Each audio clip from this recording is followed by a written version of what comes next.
Hi everyone, Assalamu alaikum, and welcome to our, second annual college application panel.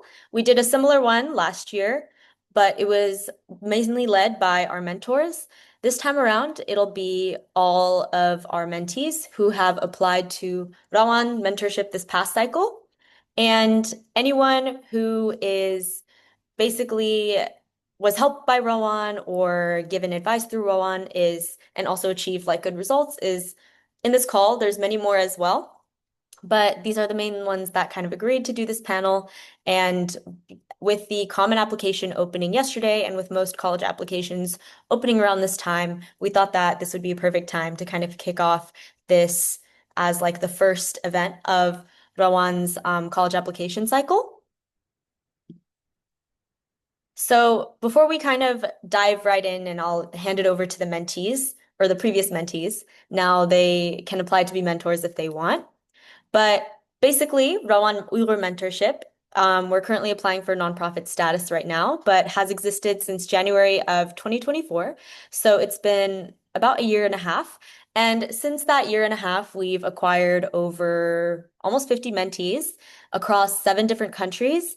And during our past year and a half, we've also helped Rowan students achieve about two or acquire about $2 million in scholarships and achievements. And many of our mentees have also been able to get into amazing schools and also have achieved really good results in terms of internships, postgraduate opportunities, and generally just academic professional success. And Rowan, that's just kind of the goal in general, is to create this mentorship circle for Uyghurs across the diaspora, whether you be in Turkey, America, or wherever. And all Uyghurs who have achieved some form of academic or professional success, they become mentors or give to Rowan. And then anyone who is interested in seeking this kind of advice, academic or professional, apply as a mentee, or in general, Rowan is available as a resource. We have a website and a social media, a YouTube, and everything.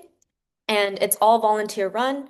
And we accept donations, of course, but in general, we just want to make this as accessible and cost friendly. It basically is free to as many Uyghurs as possible, just because in general, we believe that as Uyghurs, it's important to achieve success and then you do something with that success, right? So you give back to your community and whatnot.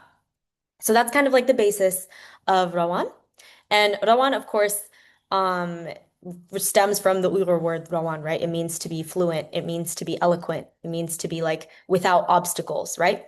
So in general, that's kind of the goal of our organization.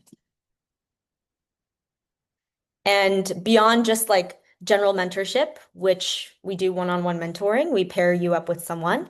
We also have workshops such as this one. We also don't make this fully college-based. We also focus on resume building and whatnot. And we're currently kind of boosting up our website right now because we've gotten recently a lot of interest from Uyghur students from Turkey, from Uzbekistan, Central Asia to apply to the United States or to get some sort of professional academic help. So what we've been doing is making like consolidating a bunch of resources and then putting it on our website for anyone to be able to access all over the world. So that's kind of generally like what we are able to provide. And if this all sounds exciting to you, you can apply to be a mentee with this QR code or with the tiny URL. And we do have a mailing list. And in general, if you would like to help with the organization or anything like that, there's also a place that you can apply to be a mentor or just generally like an advisor for the organization on our website or on our Instagram. And feel free to like follow all of our social medias or anything if you can. It's just Rawan Uyghur Mentorship on YouTube and on Instagram. And now I'm excited to introduce or give it up the baton to our alumni, who will be kind of taking away the rest of this panel. Hi everyone, I'm Joher. I'm going to be an incoming freshman at Princeton this fall. My intended major right now is public and international affairs. And a little bit about me is that I'm from East Texas. I went to a fairly large public high school as well. So I'll pass it off to Berna. Hey everyone, I'm Bedna. I'm also going to be an incoming freshman at Princeton this fall. My intended major is chemical and biological engineering, and I live in Western Maryland in Hagerstown, where I attended a pretty large public high school. Hi everyone, I'm Samira. I'm going to be attending UCSD in the fall, and I'm going to be majoring in cognitive science on the pre-med track. I'm from California, and I also attended a pretty large public high school. Hey everyone, my name is Kevser Tosun. I'm planning to major in computer science and I'll be an incoming first year at UVA this fall. I come from a pretty big public school in Northern Virginia, and yeah.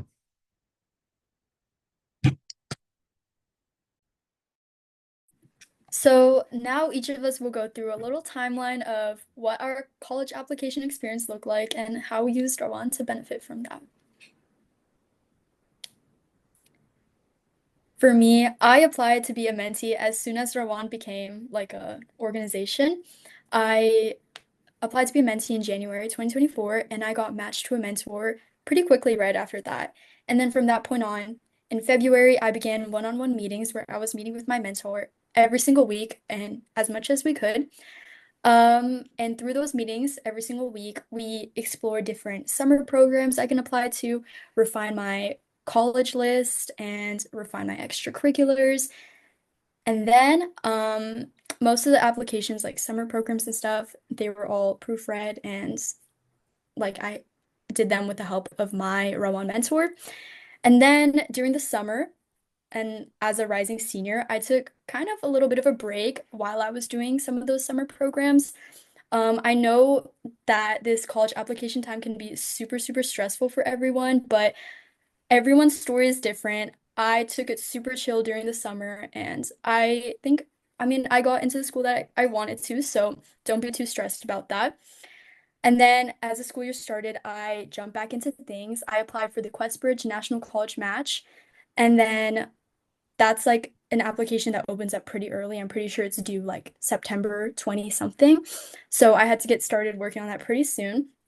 And then in mid-October, I was named a National College Match finalist, which means that I could apply to schools through Questbridge, whether it be regular decision or through the match. And so I decided to go through with the match, and I finished up some of those extra college supplementals, and I found out that I got matched to Princeton December 2nd. So I was pretty much done for the rest of my senior year, but everyone's timeline is different. And all throughout this, I was working on my personal statements and different supplementals with my Rowan mentor. So yeah. Yeah, and my mentee timeline took a little longer than Joe has. I applied to be a mentee in February of 2024, and then I began my meetings with my mentor in March. So then from March to June, I kind of started planning out what I needed to be prepared for my college application process. And then because my first deadlines were November 1st, I started actually working on my college applications in September up till that November 1st deadline, where I applied to my early action schools on Common App. And so I applied to mainly my safety and target schools at that time. Then from November to January, I worked on applying to my regular decision schools, which were majorly my reach schools on my college list. And then from February to late March, I received all my college decisions. And in April, I went on school visits and events that the colleges I were accepted to held events for admitted students. And then I eventually, mid-April, committed to Princeton.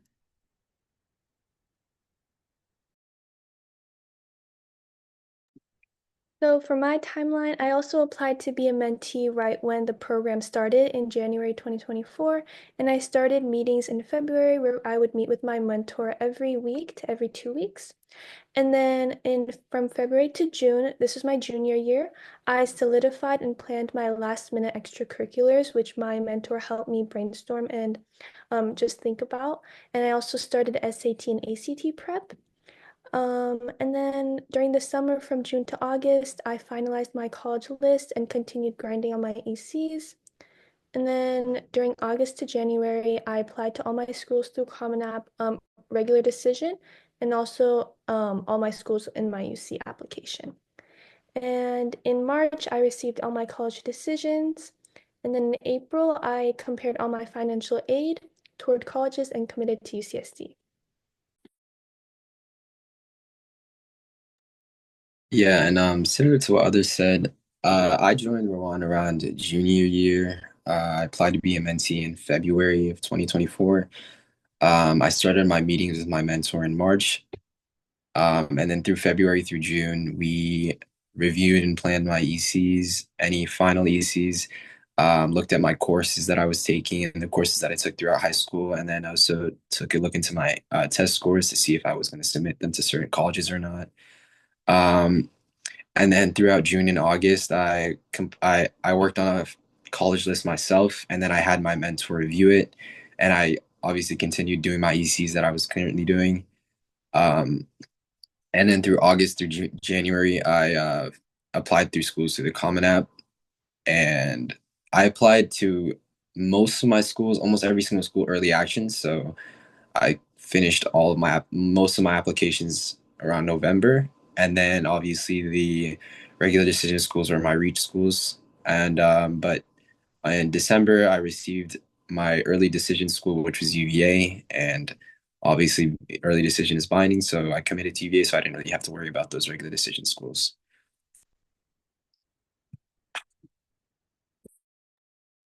So yeah, as you guys heard from each of our little introductions, we did all use a variety of college application platforms and resources. And so as you're applying to your colleges on your college list, you do need to make sure that you understand what specific platforms and websites that the colleges you're applying to use. So some schools use like more websites like Common App where you can also apply to multiple schools at once, or some schools require like more school-specific websites where you have to go out of your way and apply to a specific school through their personal website. And so this list, Common App, Coalition, QuestBridge, and other school-specific websites are the platforms that we will be talking about today. And so firstly, the platform that I mainly used was Common App. So as it states in its name, it's a common application commonly used by many students and schools. And so through this, hundreds of schools, you can apply to choose, I think, up to 20 schools through the Common App out of the hundreds that they have available. Not all schools accept the Common App, so if they don't, you would have to go out of your way again and find out what exactly they use. But through the Common App, um, you create one application that is shared and submitted to all your schools that you're planning on applying to. And so through that common application, there are many components that you have to add. So one of them is your personal essay, which is a statement that or essay that you write up to 650 words, where you mainly talk about your character. And this is more so something that shows who you are as a person to these schools outside of your grades and test scores. We'll talk more on that later too. Another component that is listed in your application to everyone, to all the schools, is your activities list, where you can add up to 10 extracurriculars with short descriptions on what exactly they are and what you did and your impact that you made. Then you can also request your letter of recommendations through this. So these can be from your teachers, counselor. Some schools accept like outside recommendations from like coaches or advisors for organizations you're involved in. And then there are school-specific supplementals that you are required to write based on how many supplementals a school requires. And so these are not included in your common application that's sent to all schools. You'll have to go in each school tab and choose or find out what writing pieces they require. And so each school has a different variation of how many supplementals what types of supplementals you have to include, which again, we'll talk more about later. And so Common App really does a good job at keeping everything all in one place. And so there's a main page where you can find all the deadlines, whether or not you've submitted your application to a school and everything like that. So I would just say make sure you are still on track for everything while you're using the Common App, but it is pretty easy to use. And if you do need help with using it, it is commonly used by students. So you can find a lot of tutorials like on YouTube, or of course, you can ask any of the Rawan mentors. And yeah, I think that's it. Next, we have the Coalition app, which I don't think is as talked about or like has as big of a reach as the Common app does, but it is helpful in its own ways. It's only used by around 150 schools, but it's because the Coalition app is more directed towards first generation low income students. So all of Coalition's partners and like the colleges you can apply to it are like dedicated to be flexible with aid, give you good financial aid, and yeah. So, a few other differences is that your personal statement has fewer words, but with similar prompts as the Common App. And compared to the Common App, which you have 10 spaces to write your extracurriculars, Coalition only has 8. But Coalition also makes it easier for you to get things like fee waivers. And yeah, I would say that this one is good if you want like extra support, such as like not having it be confusing to apply for like fee waivers when applying to schools and making sure that all the colleges you want to apply to are like really determined to give you good aid and be like accessible to first gen low income students. So that's Coalition. Next is QuestBridge, and I use this one, and this one is mainly for high achieving low income students. This one does not have as many schools partnered with it, like compared to Common App and Coalition. We only have about like 50 top partner schools, but most of them are private schools and Ivies, other good schools like Stanford and MIT.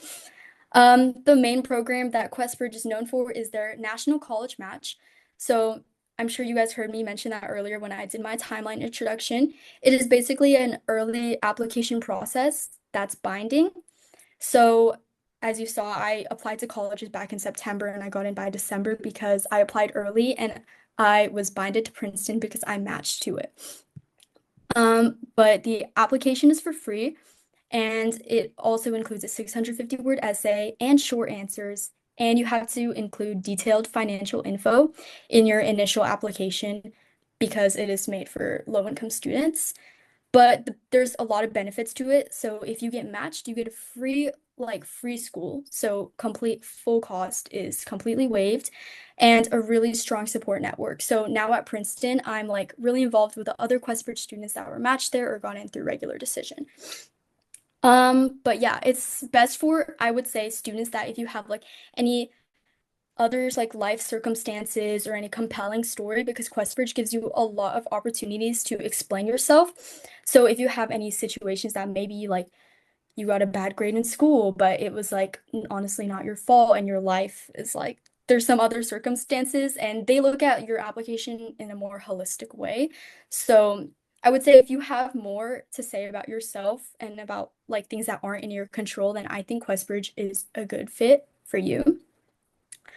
Um, yeah. Just as a quick aside to everyone watching the panel, feel free that at any point during the webinar, if you have a question, to put it in the chat. There will also be a Q&A session at the end where all of the chat's questions will get answered. So feel free at any point if something happens or comes up in a slide that you want to ask about more from one of the panelists, feel free to put it in the chat. At the end, we'll only be taking questions from the chat, so you guys won't be unmuting to ask a question. So at any point, feel free to type it in. On to school-specific applications, which are less common. They're tightly tailored to the school's missions and values and are often used by private universities like MIT and Georgetown. And they also sometimes have unique essay prompts or requirements not found elsewhere. So some tips for applying to school-specific applications are to start early. Since there's no centralized system, there's more to keep track of. And then also double check for letter of recommendation and transcript submission procedures, as this might take some time as well. And then I'd also like to talk about the UC application, which I use personally. Um, so for the UC application, it's the platform where you can apply for all 10 of the UC schools, such as UC Berkeley, UCLA, and UCSD. And it's usually due on November 30th or the first day of December. So if you are applying through the UC application, make sure to start earlier.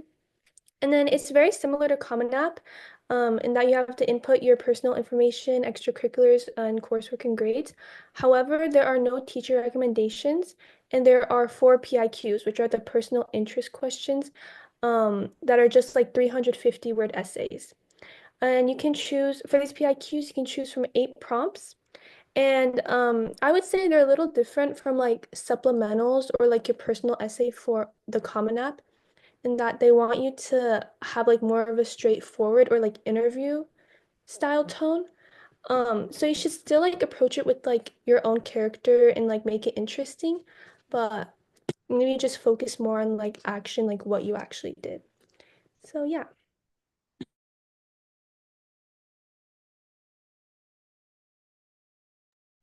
And so, along with that, the first step of your college application, I would say, is making your actual college list, making sure that you have a list of whatever colleges you are intending on applying to, and also how you're going to organize that list.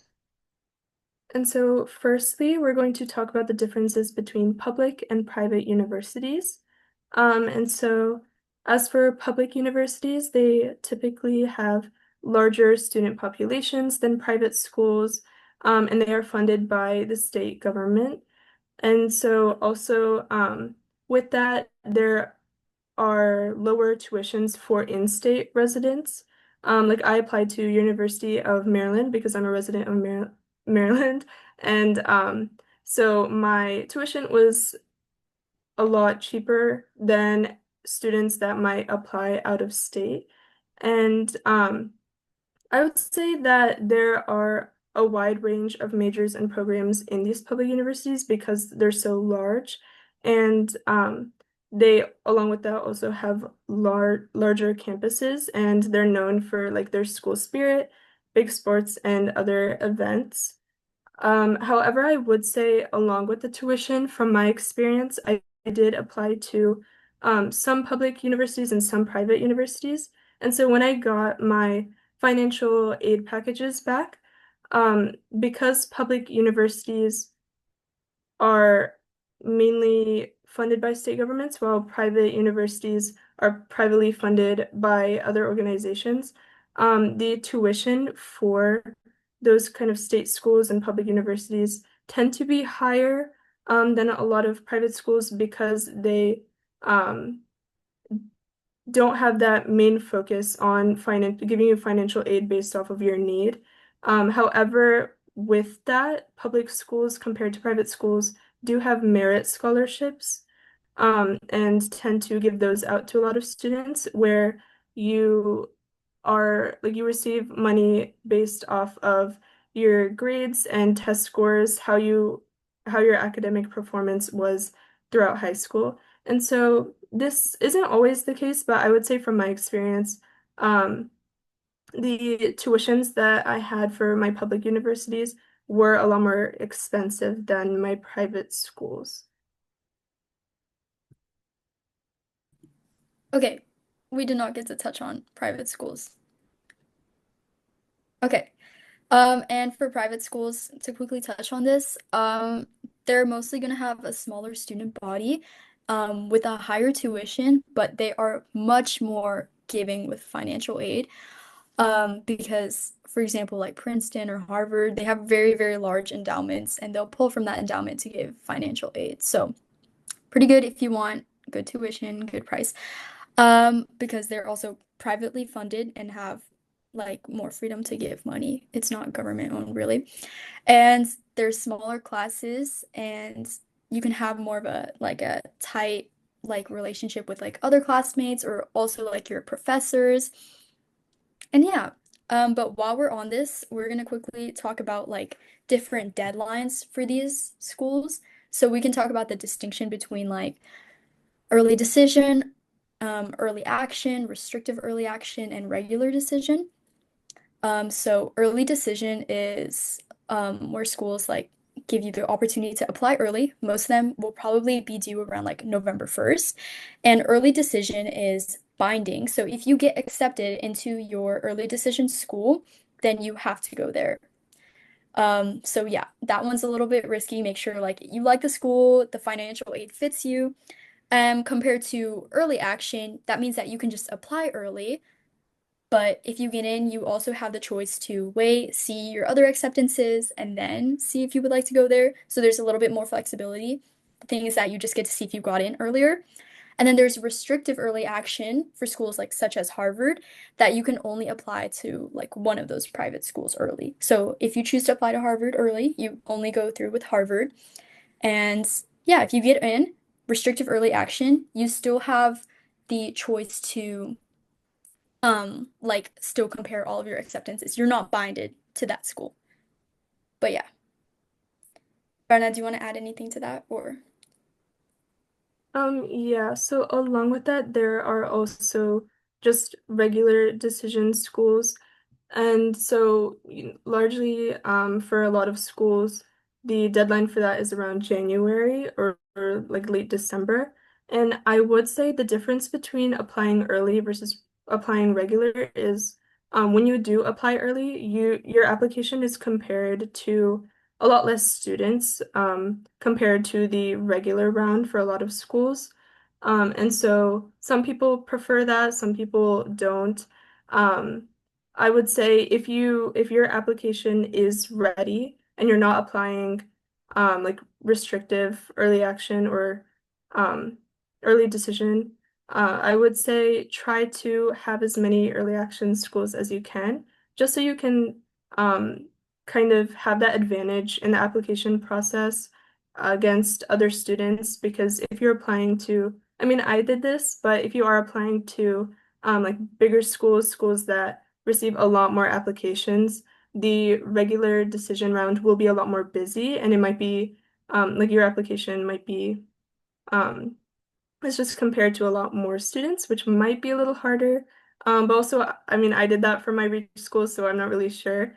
But that's why some people tend to go early action rather than regular decision. But either way, I would say just choose based off of how ready you are to submit your application. That's why I waited. I thought it would be better if I took more time to work on my reach schools.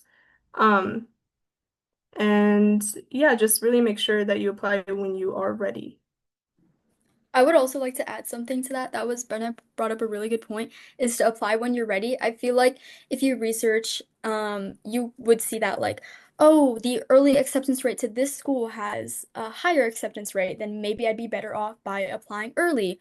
But in many cases, like especially maybe like Ivies or top schools, that's actually trick that acceptance rate might actually trick you because the people that apply early are things like legacies and athletes. So once you take that out of the equation, early like application rounds become much, much more competitive because the high acceptance rate you see are from the people that are like have a boost in their like like whether they would get in or not because they're legacy or because they're a recruited athlete. So I would say unless you're really, really ready to apply by that early date, then go for it. But you can also take an extra month and really buff out your application and then be put in an applicant pool where there's not as many like people that have higher odds like compared to you, if that makes sense.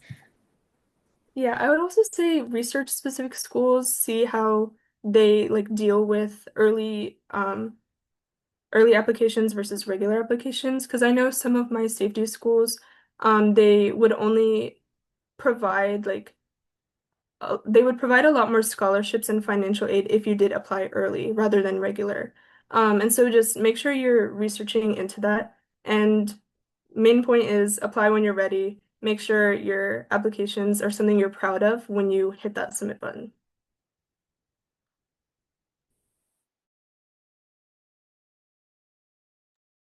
Yeah, so now we're going to go into a little bit about the categories you should be creating while creating your college list. And so the first category you're probably going to be doing is your safety schools. So the general rule of thumb for safety schools is a school that has a acceptance rates of 70% or higher. But I'd say, in my personal, I'd say that you shouldn't just choose them based off your acceptance rates, based off their acceptance rates. Just make sure that they're places that you could like actually see yourself going. Um, so for me, I looked for safety schools with, even though they might not be the best schools, I looked for safety schools with good CS programs that were affordable and that the campus and the overall vibe and community there actually that I actually cared about it and I found that it was good. So just make sure that you're not just looking at the number and you're not just applying to random places. So if you can see on the slideshow, we have a couple examples of what safety schools here. So in Texas, I guess there's the University of Northern Texas, where it has a 79% acceptance rate. And then here in Northern Virginia, we have George Mason University, which has a 91% acceptance rate. And then in Louisiana, they have Louisiana State University, which has a 71% acceptance rate.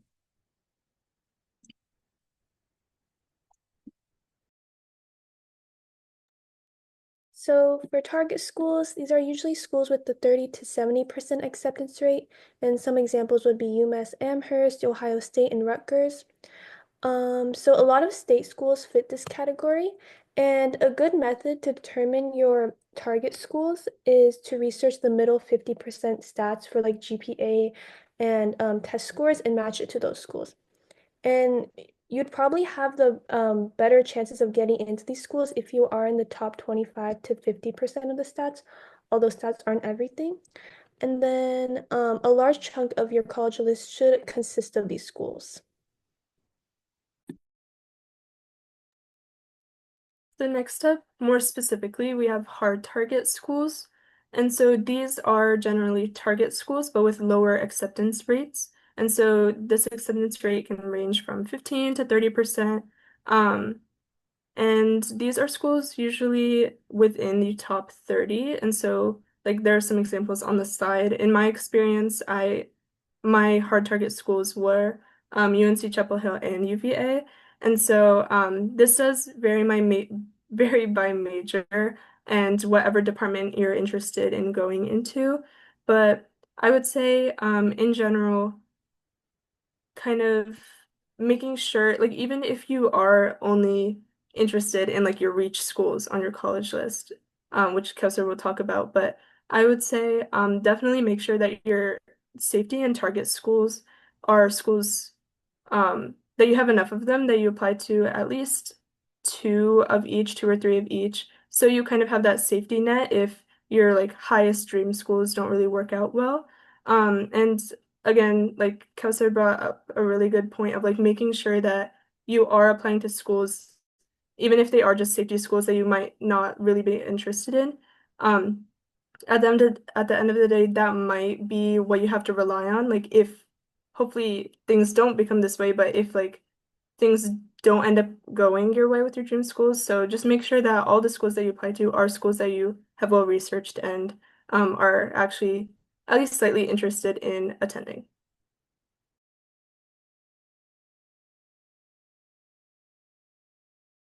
And then for reach schools, so these are schools that are usually 15% or below. So you would consider like the Ivies as reach schools and a lot of other competitive schools.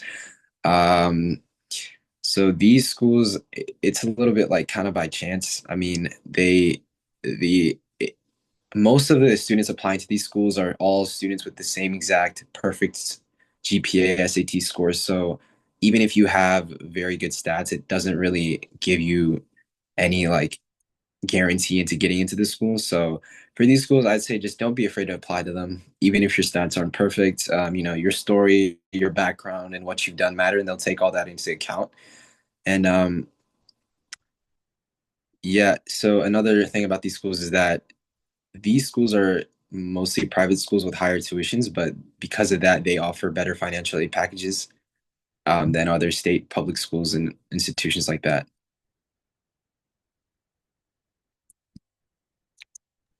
I just want to add also that most of these schools are need blind. So what that means is I believe Harvard, Brown, and a couple others that are, I'm not 200% sure on the rest of the Ivies, but I know for a fact Harvard and Brown offer this, that regardless of whether you are a US citizen or if you are an international student, the financial aid packages are the same. So, for example, a lot of financial aid is offered to US citizens, right? Or those that are born in the US or have a US passport. That's like most of the time what makes you qualified for financial aid or some certain forms of like tuition alleviation.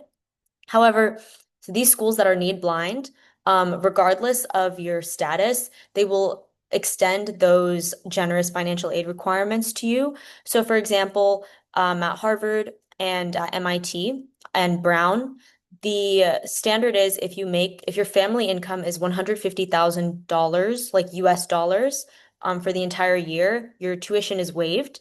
And if your family income is less than $85,000 a year, US dollars, by the way. So if you're an international student, let's say from Turkey, and you convert the lira into dollars, that's honestly most of the working middle class, is under $85,000 anyways.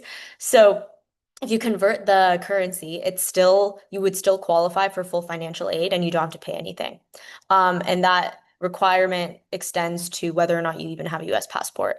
Now, for Columbia and other schools like this, Cornell, that requirement still stands. You have to be a US citizen. So do your research on what is considered a need blind school if you don't have a US passport. This is just my hack.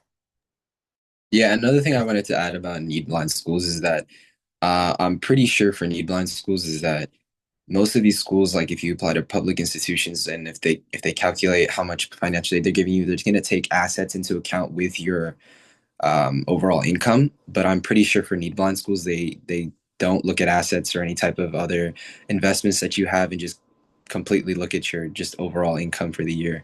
And so that could be another good thing for people that own houses or any type of other investments or something like that.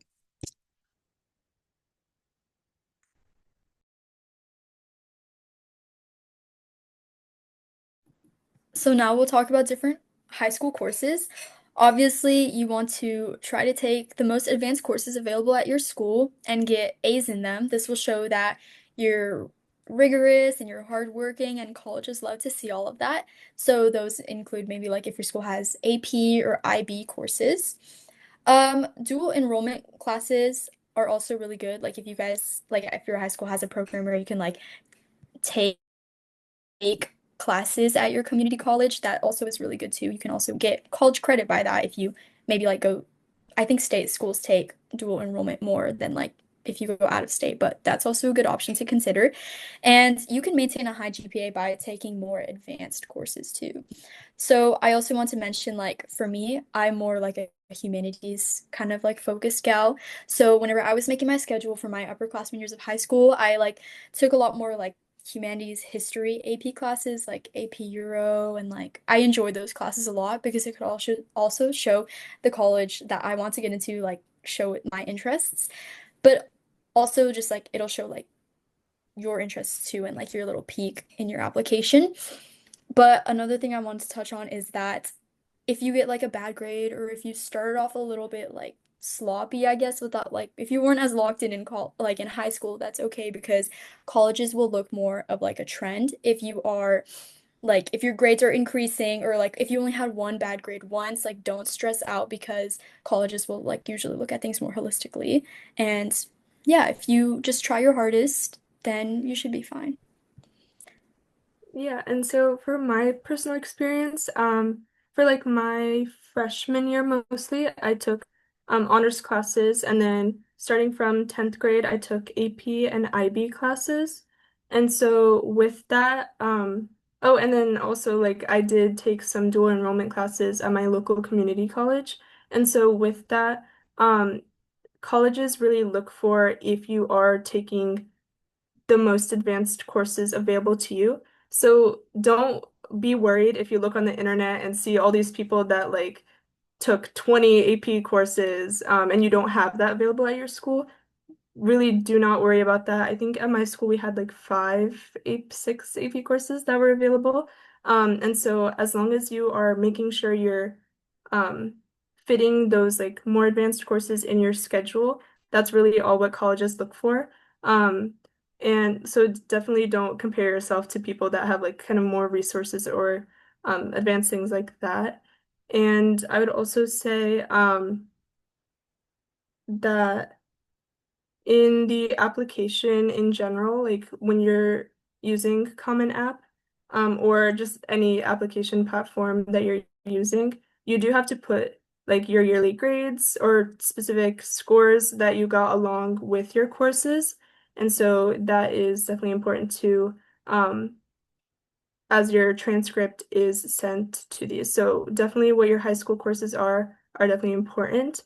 I would also say another like kind of story I have is at one point a UPenn like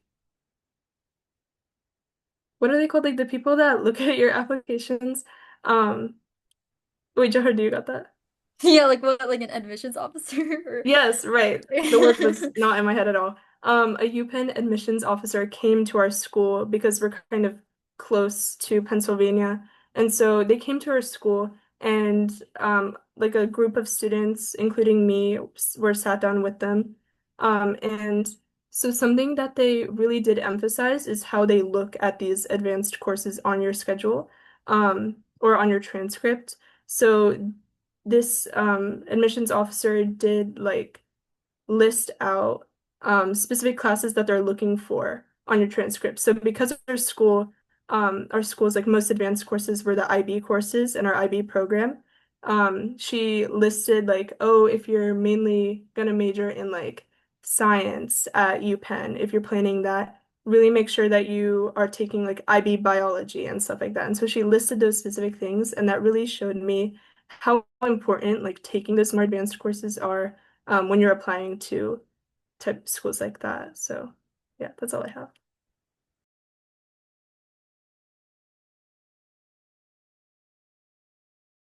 For Samina or Kausar, did you have anything to add onto the last slide?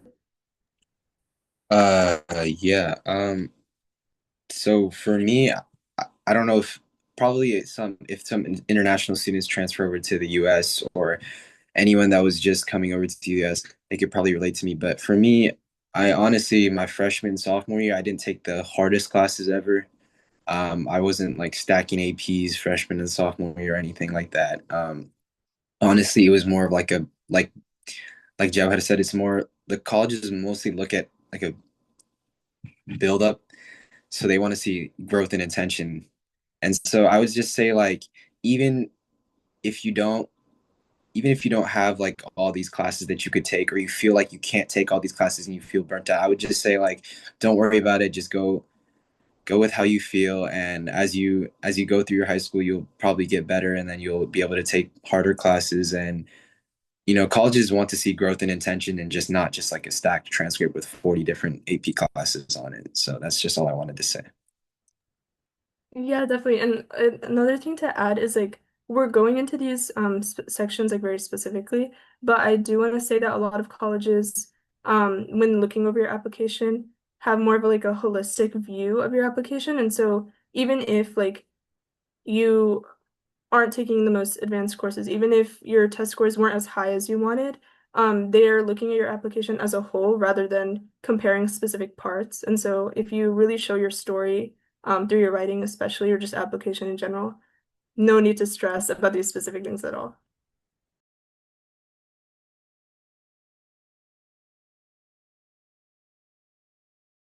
Wait, so Mira, were you gonna talk? Yeah, I was just gonna say something that was really specific to me, or like I think I really liked about my classes. I tried to take, like as you guys said, like the hardest classes that were offered through my school, but I also took IB dance junior and senior year.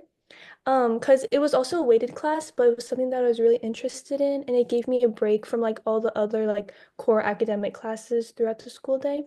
And what I really liked about it was I was able to talk about it in my like college essays and supplements. Um, and if you can, like some schools offer like pathways, like career pathway classes or like I guess fine art classes. I feel like I'd really recommend taking those. They because you could talk about it in your essays. Like for me, I had like outside of school, I had a lot of family responsibilities, so I was able to kind of hone into like my personal interests during the school day. So. The next thing we're going to talk about is standardized testing. And so the main standardized tests that are used within like American colleges are the SAT and ACT tests. And so as for this, definitely research into which one you think like suits you best. You can take one or the over the other, you can take both, but I personally took the SAT because I thought I was most prepared for taking the SAT because our school, like my high school, didn't really focus on prepping students for the ACT. Um, and so with that, I had more resources to study for the SAT, and so that's why I chose taking that rather than the ACT. And the difference really between these tests are that they just have different structures, really. I think a lot of the concepts that are focused on are pretty similar. I do know that the ACT, instead of like compared to the SAT, has a science section, while SAT only has like English, grammar, and math. Um, but yeah, definitely research into these types of tests and choose which one is best suited for you. And also be mindful that you may have to retake tests. Colleges are entirely fine with seeing that you've taken these tests multiple times. Um, just as long as, like similar to grades, you're progressing and increasing that score over time if you did take it multiple times. Um, like I took the SAT 2 times over my junior and senior year.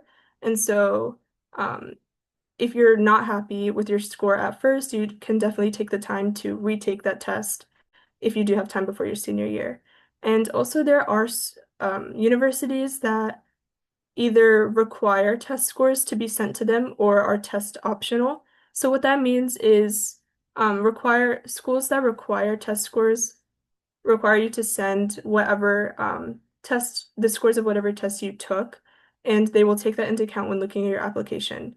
However, test optional schools, these really arise from like COVID and the difficulty with taking these types of tests due to those circumstances. And over the years, I think the number of test optional schools are decreasing. But if you look into which types of schools the universities that you're applying to um, are for your for your test scores. Definitely take that into account because test optional schools don't require you to send in those scores and don't look at them if you don't send them. And yeah, that's all I have for this slide. But Yeah, so some advice. Oh, sorry. Some advice I'd have for standardized testing is to plan early and just like start thinking about whether you want to take the SAT or ACT early on. Because for me personally, I decided to take the SAT February of my junior year, partially because a lot of schools were going towards were going off of test optional policies. So I was really swamped with like extracurriculars, college research, and also AP tests. So make sure to develop a plan like early on. First, deciding whether or not you want to take standardized testing and whether you want to do the SAT or ACT, and make a game plan that will allow you to get the highest score possible.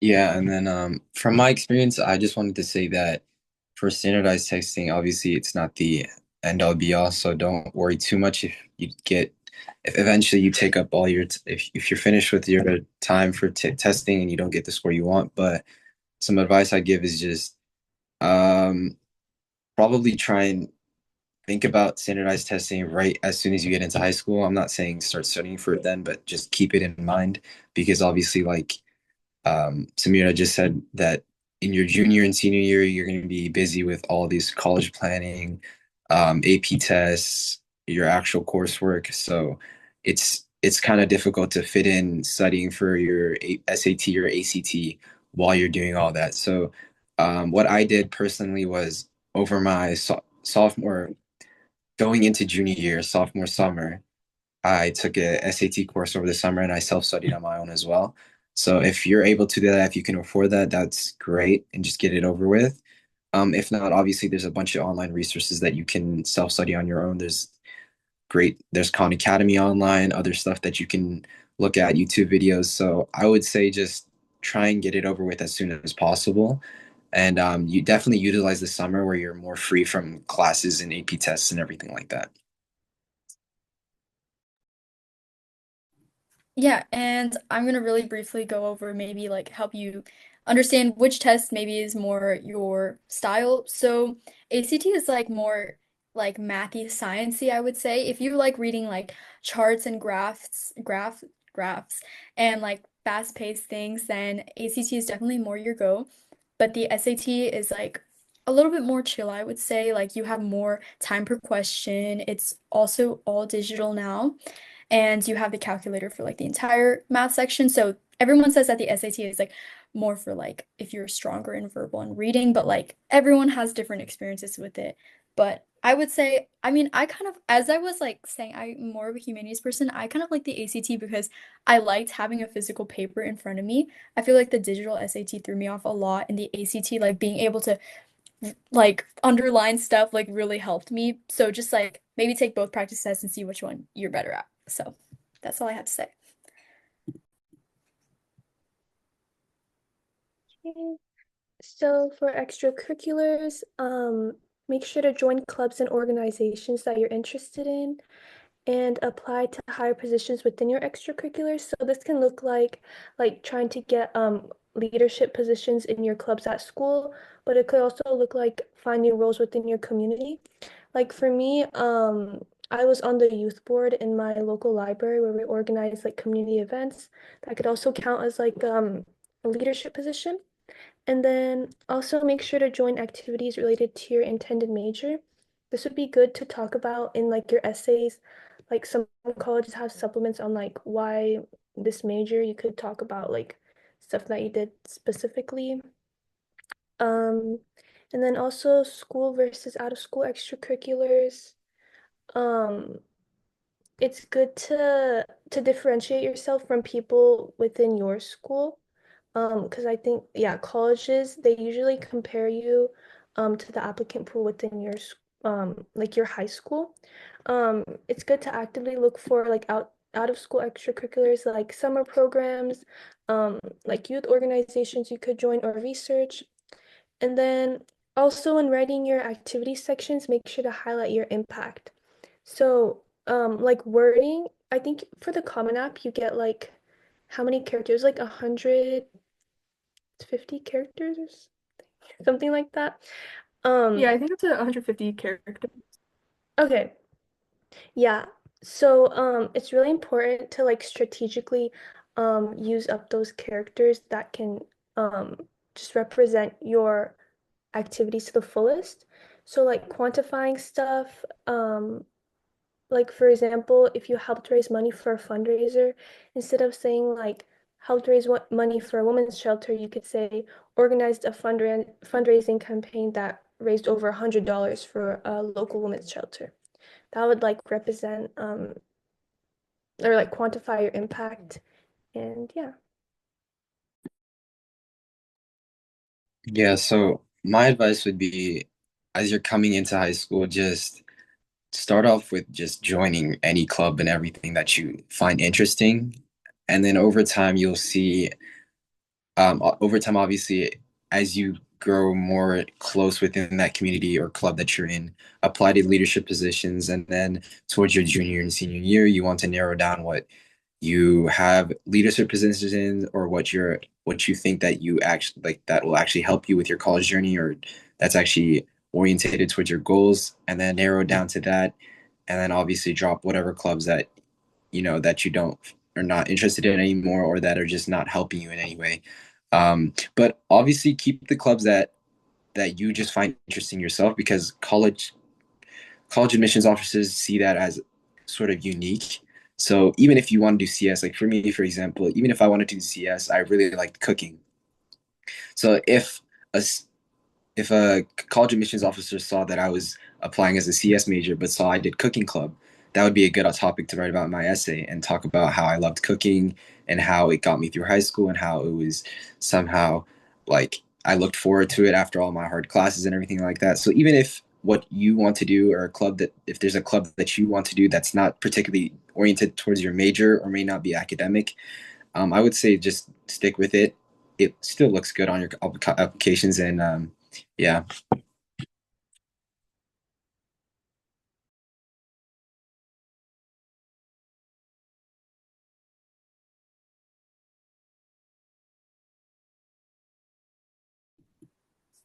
Kelsey, do you want to start this off for us?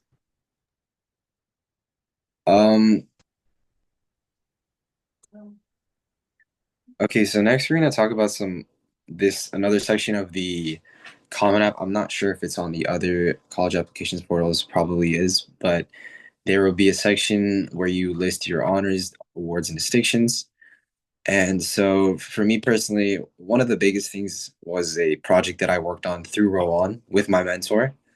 Um, and I would say just take this area.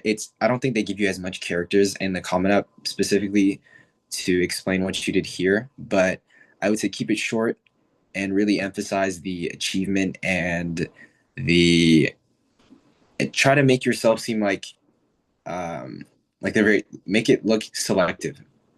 So that's all I have to say basically. Yeah, to add on to that, I would say there are different types of awards that you can have, whether it's regional, um, statewide, national, international. And so I honestly didn't really have impressive like honors and awards for this section. But even then, like you can, if you like complete a certification program or something, you can add that here. That's what I did um, with Girls Who Code. Or I also just added, I think I added like being a part of National Honor Society, as that was like kind of an honor at my school. And so don't stress too much if you don't have like if you didn't win like international competitions or anything like that. Um, but yeah, this section is definitely also important to kind of show like how you are both academically and also in the organizations you are involved in. Oh, and the AP organization under College Board does have like awards, different categories of awards based off of how many like high achieving scores you receive. And I know we said we would wait for questions at the end, but I would say to answer Henry's question in the chat, how helpful is the AP Scholar Honor Awards and whatnot? I would say don't stress too much if you don't have it, but it would definitely help if you did take like AP courses that would let you qualify for these awards if you do receive this award. That would definitely be beneficial as it shows your colleges like um, that you did well on those specific AP tests. But yeah, that's really mostly if you did take AP courses and if you had enough AP courses on your transcript to qualify for these awards. So next we have the personal essay, which I think is one of the most important things in your application because it ties your entire character together. I feel like admissions officers see you as like stats on a paper in your ECs, but then when they read your personal essay, they finally get a sense of who you are. So personify your application and talk about like experiences you've had that really shaped you and really let this be like a point of selling to like sell like a selling point to the admissions officer, like talk about what unique experiences that you've had and how you can like how their school will kind of benefit from having you at their school.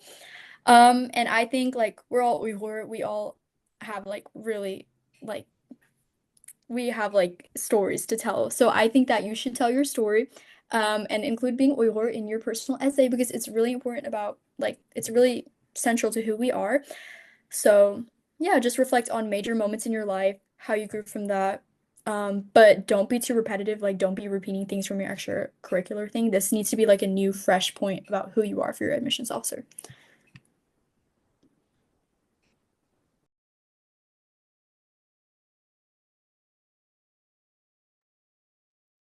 So next up, so another writing piece that we mentioned earlier are the college supplementals. Not all colleges do have these required on their application, however, many do. And so the types of questions, however many questions there are, is definitely different based on the school that you're applying to. But generally, college supplementals have like a shorter word limit compared to the personal essay. And they have a lot more specific questions that they're asking you. And so some types of questions are like the why us questions, supplementals, where they ask you like, why are you choosing us to be the college that you're applying to? Or like, why do you want to be a student here at this specific institution? And for that one, I would say definitely focus on researching many things about that college. If you're applying to the college anyway, you definitely should research them up anyway, but specific things to include for your supplementals would be like programs or classes that you're excited to join, or like specific organizations that they might have, or professors you might want to work with. Um, so I'd say share that kind of information that makes you unique and tells the college like why you as a student should go there and what the impact you would make there is. And there are also other questions such as like questions asking about your cultural identity or challenges you've overcome. Those are pretty self-explanatory, but definitely through all of these supplementals that you might have to answer for each college, show that you have a variety in your like personality and also just life goals. And along with that, schools also have more like fun questions that show more of your personality and like creativity. Like I know for an example for the Princeton like Common App application, um, there was a supplemental that asked for you to like list a theme song that would describe how your life was at that time of like whenever you were applying to the school. And so like those types of more fun, like shorter questions are definitely important to show more of your personality that won't be exactly shown through like your test scores and your grades. Another thing I wanted to add is that I see a lot of juniors and seniors that are just starting out to write their supplementals and personal essays make the mistake of trying to write their personal essay as like a YS essay or almost writing it in the same way as a Y major essay. So I would say use your personal statement to highlight yourself and show the admissions officer something that's not reflected in other parts of your application. So obviously, if you're applying to a school and they already have a Y major essay and they have a Y us essay, in your personal statement, don't write about how you want to code and help the Uyghurs with coding or something like that, or how you want to become a doctor to do something. Write about who you are and reflect and show the officers who you are and make yourself look unique towards the officers and just utilize the personal essay to show them something that's not reflected in other parts of your essay, whether it be your supplementals or your activities list or something like that. So that's all I just wanted to say.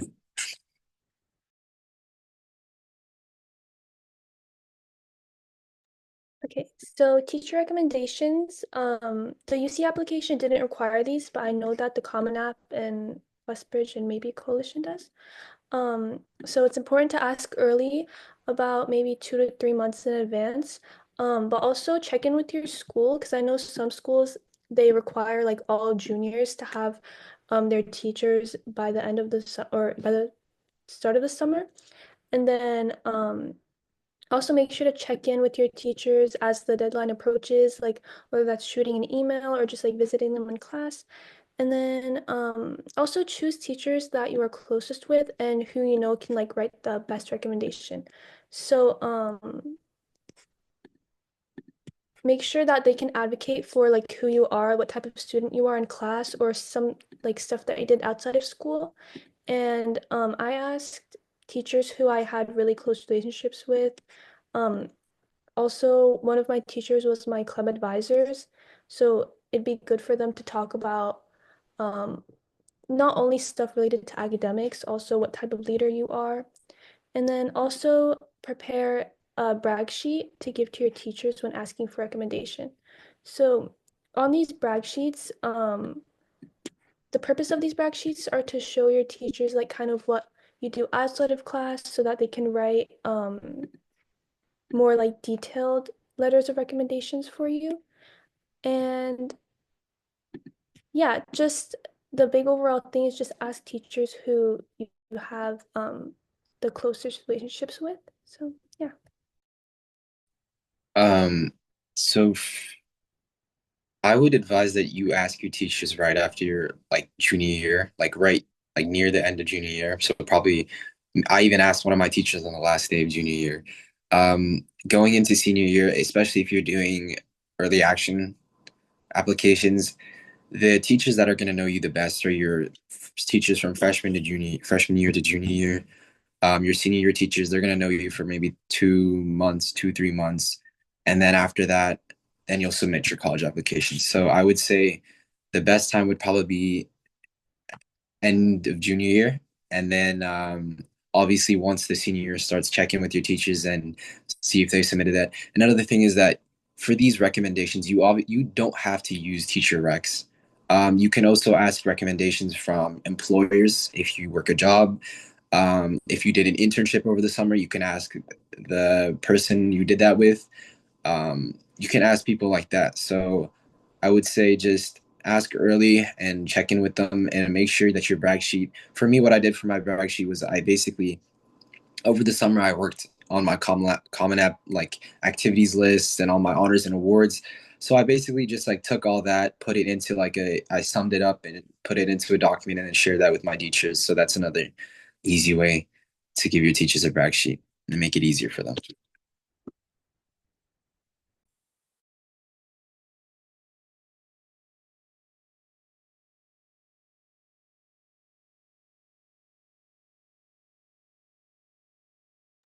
Um, so regarding financial aid, I honestly I didn't receive any financial aid. I applied for CSS. I did my CSS profile. I completed FAFSA, and it can be super confusing at first. But if you just ask around, ask your peers, ask others who have applied to college before you, there's definitely tutorials online as well. Once you get the hang of it, it gets easier. I think what helped me the most was making a spreadsheet with all my colleges and seeing if if I submitted my FAFSA and CSS for them. But to be honest, I really couldn't give much advice on this. If someone else wants to take over, if one of you guys wants to take over.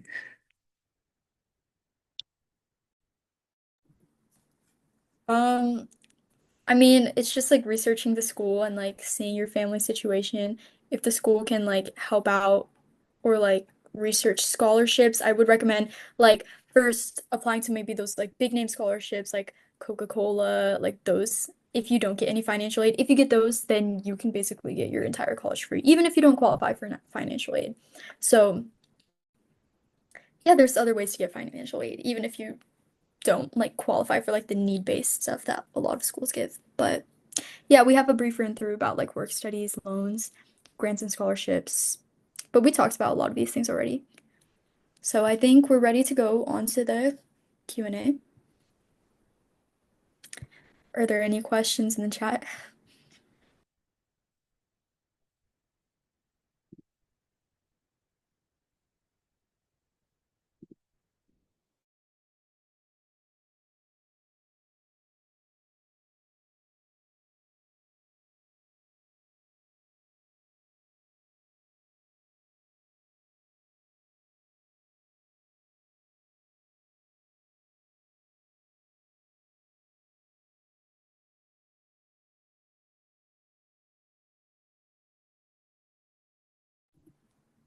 Kelsey Yasin, do you have a question?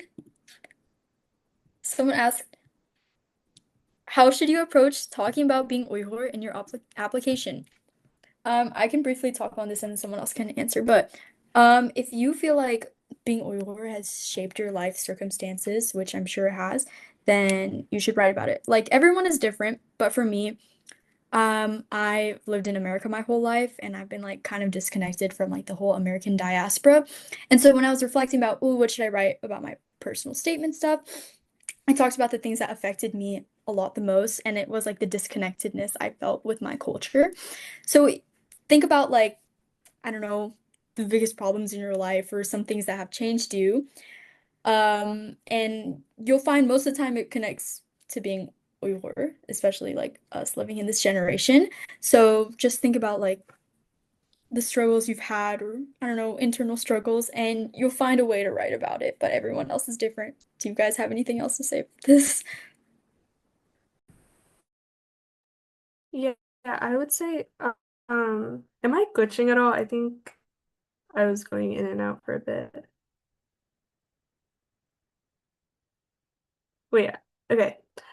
So I would say definitely write about it, write about our culture, write about how it has impacted you.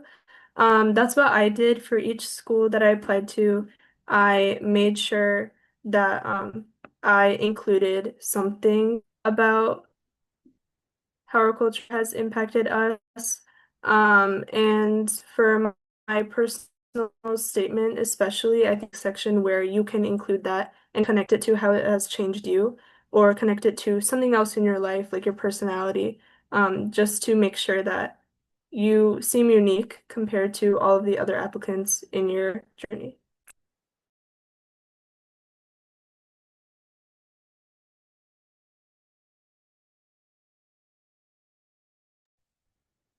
Okay. Qadriya, oh, Oh, oh yeah. I Kelsey, you guess you talk first. do. You Yeah, you answer. I was just going to moderate a little bit. So someone asks, what do you think is the smartest way to approach your junior year? Also, any tips on brainstorming your personal statement? What were your processes behind writing it? Yeah, so I would say tips approaching junior year. Everyone says this is a hard year academically, so like also focus in on your studies a little bit, explore SAT, ACT. If you haven't already, it's really important you do so at this point. But then also, you'll notice that junior year, you're like honing in on your life experiences and the things you need to be talking about in your college application. I feel like when I was younger, like an underclassman, I feel like I didn't really understand myself as well. But when you grow older, I mean, you start like realizing the things that like impact you in this world. So I would say like as you grow older, like you'll like see which moments stood out to you the most, or like which parts of your life have been like the most important to you. And so I would say junior year, just try to reflect on those things. Like for me, shockingly, I didn't really start writing my personal statement until like September, which is when my application was due. It was due like at the end of September, and I didn't have anything.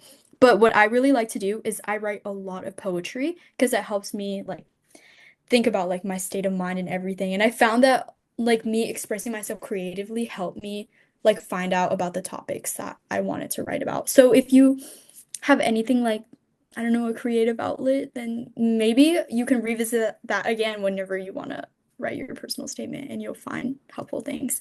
But yeah, junior year, you're still pretty young. Just focus on honing in on your ECs, your academics, maybe start thinking about important moments of your life. But overall, you're pretty set.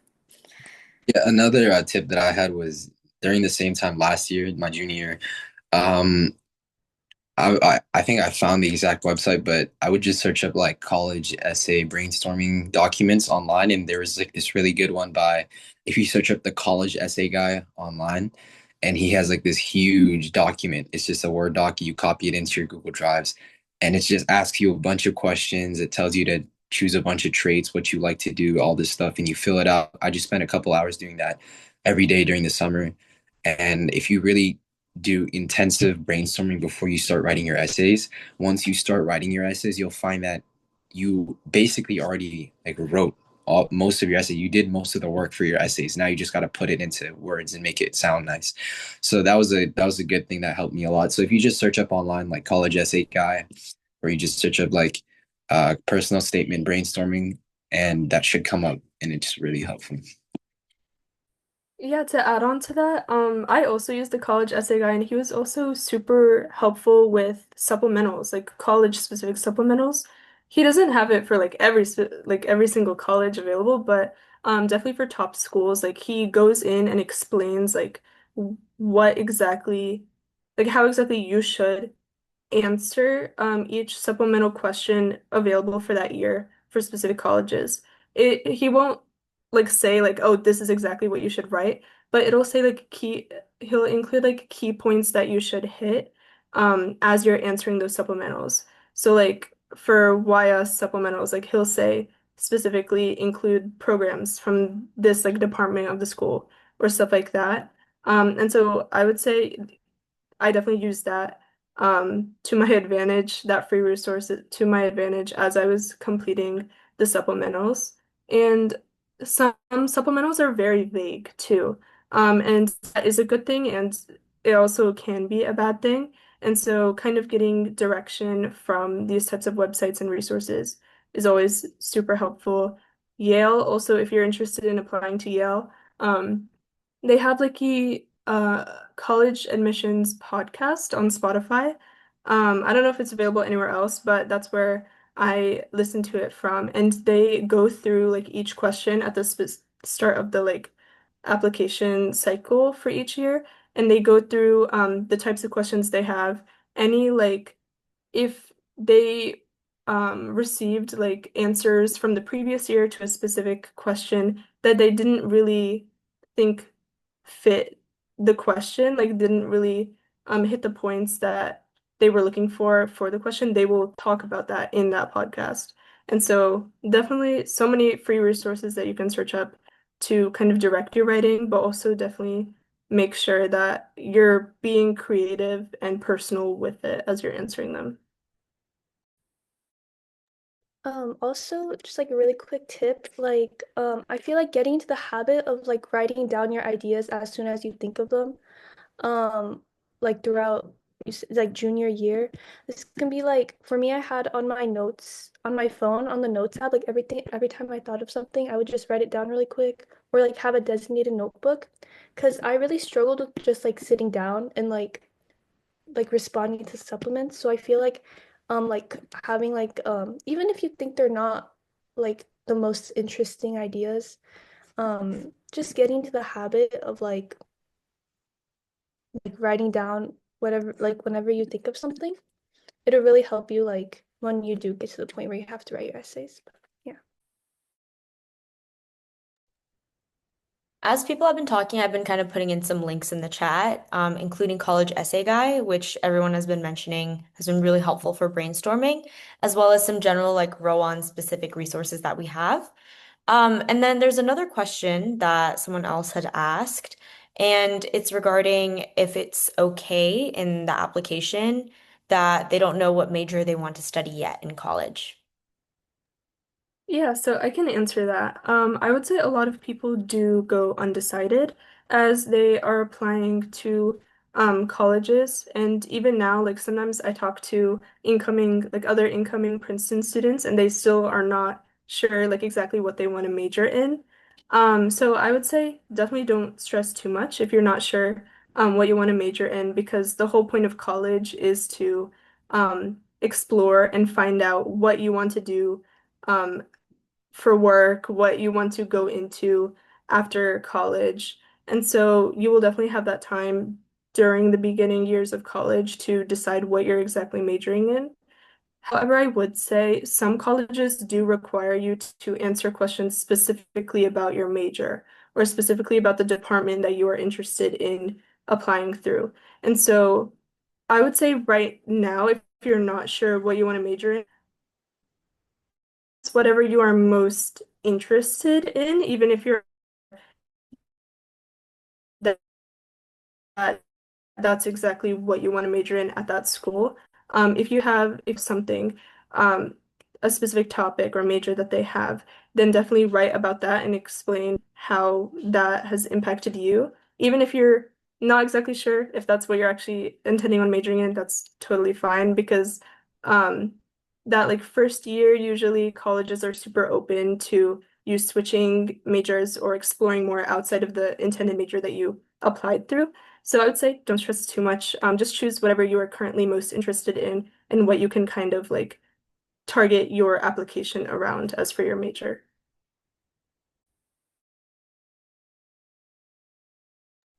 Amazing. And then one more question in the chat. It's saying, how many drafts of the personal statement did you guys have?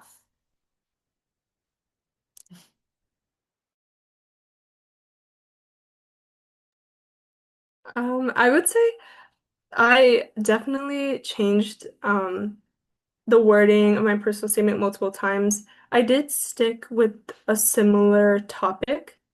So I didn't have drafts of like different kind of topics or concepts that I wanted to write about. I did end up sticking with the original topic that I wanted to write about. However, I would say as for drafts, I probably had like five or six drafts where each one were like slightly different, had slightly different wordings. I did have a different personal statement that I applied to my early action schools with than my regular decision schools because I had that time to like um, change up and improve my original personal statement. And so yeah, I definitely had a lot of drafts, but I wouldn't be too stressed if you do have a lot of drafts. Just make sure that whatever you're writing about is something you're clearly passionate about and can take in a more creative route.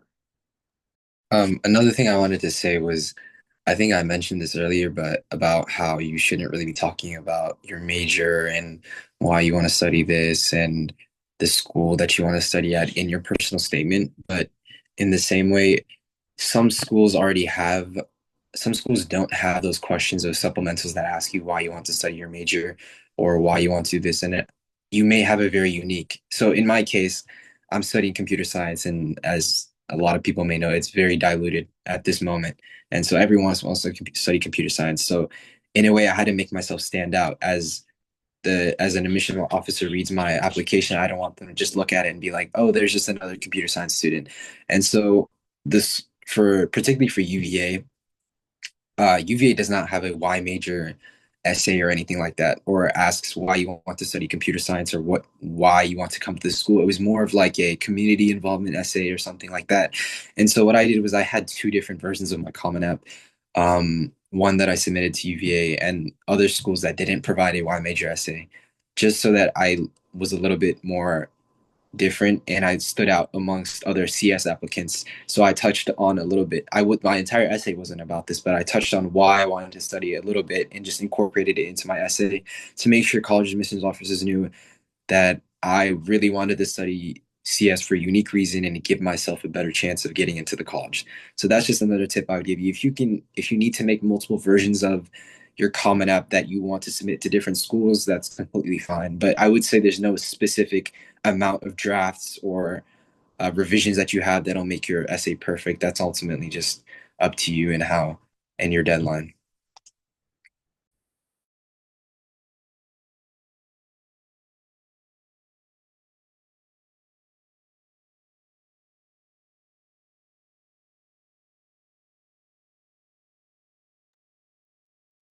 Are there any more questions?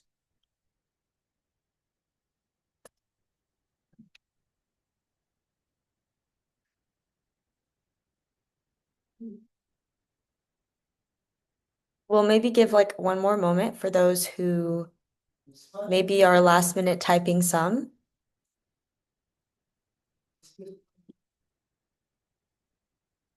But I'm going to go ahead and just put the QR codes here. I also put a bunch of links in the chat as well, for you guys to check out.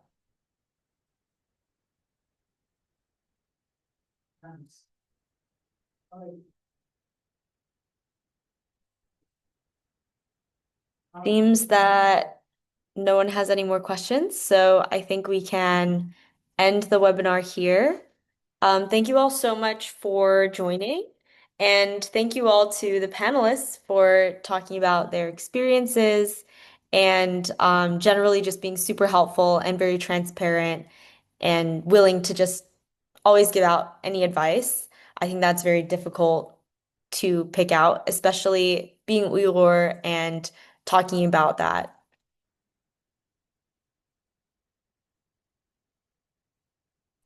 Thank you for coming.